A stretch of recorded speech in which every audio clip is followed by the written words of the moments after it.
자, 여러분, 녹내장이 있을 경우에 시력 교정을 받을 수 있느냐 궁금해 하시는 분들이 많이 계십니다. 그만큼 녹내장이 이제는 꽤 흔한 질환이 됐어요. 우리나라 같은 경우 정상안압 녹내장 비율이 절반 이상을 훨씬 넘기 때문에 안압이 높지 않아도 녹내장인 경우도 많고, 또 요즘에는 건강검진을 통해서 녹내장인 경우가 많이 밝혀지고 있습니다. 자, 그러면 시력 교정을 받고 싶은데 나는 녹내장 의증이나 녹내장 초기다, 그래서 수술을 받아도 될지 안 될지 궁금합니다. 자, 이제는 어느 정도 컨센서스가 녹내장이 아주 심한 경우, 어드밴스드 글라우코마가 아닌 경우, 또는 굉장히 언스테이블하게 굉장히 안압이 조절이 안 된다든지 그런 경우가 아니면 시력 교정술을 받으셔도 됩니다. 자, 그러면 어떤 시력 교정술을 받는 것이 가장 좋을 것인가? 100% 좋은 시력 교정술이 있다고 말하기는 좀 어렵습니다.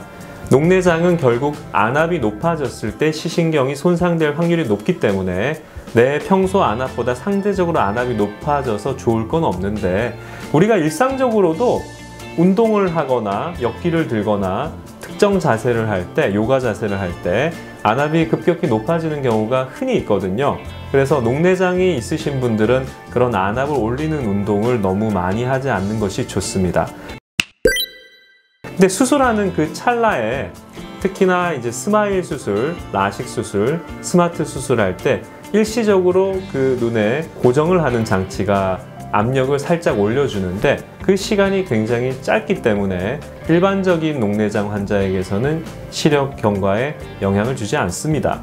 하지만 아주 심한 녹내장, 거의 시야가 없어진 그런 분들은 시력 교정을 할 때 변수가 생길 수 있기 때문에 수술을 하지 않는 것이 좋겠고요. 그리고 라섹 같은 경우는 석션을 하지 않기 때문에 안압을 올리지 않는 측면은 어떻게 보면 녹내장의 좋은 점이긴 한데, 안약, 특히 스테로이드 안약을 최소 3개월 이상 길게 써야 되는데 아주 드물게 1% 정도 이내로 안압 상승이 되는 경우가 있습니다. 그걸 스테로이드 리스판더라고 하는데요. 원래 녹내장 경향이 있으신 분들에게 더 그게 흔히 나타나는 것으로 되어 있습니다. 그러니까 녹내장 소인이 있는 경우는 안압이 잘 올라간다, 이렇게 볼 수가 있겠죠.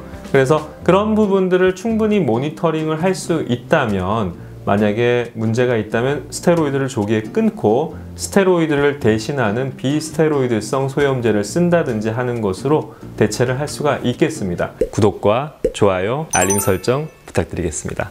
그래서 결론적으로는 아주 심한 녹내장이 아니고 조절이 어느 정도 되는 녹내장이라면 시력 교정술을 받으셔도 된다. 자, 어떤 수술이 좋냐?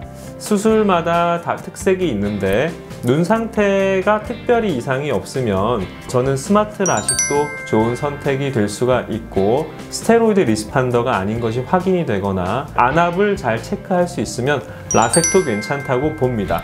하지만 녹내장이 강하게 의심되는 경우에 렌즈 삽입술은 저는 그렇게 추천을 드리고 싶지는 않은데요. 왜냐하면 백내장 수술과 달리 렌즈 삽입술은 홍채 뒷면과 수정체 앞면에다가 좁은 공간에다가 렌즈를 집어넣는데, 그 공간이 결국 물순환을 이루어내는 그런 공간과 연결되어 있기 때문에 렌즈 삽입술보다는 앞에 말씀드린 스마트나 라섹 중에 선택을 하실 수 있으면 좋을 것 같습니다.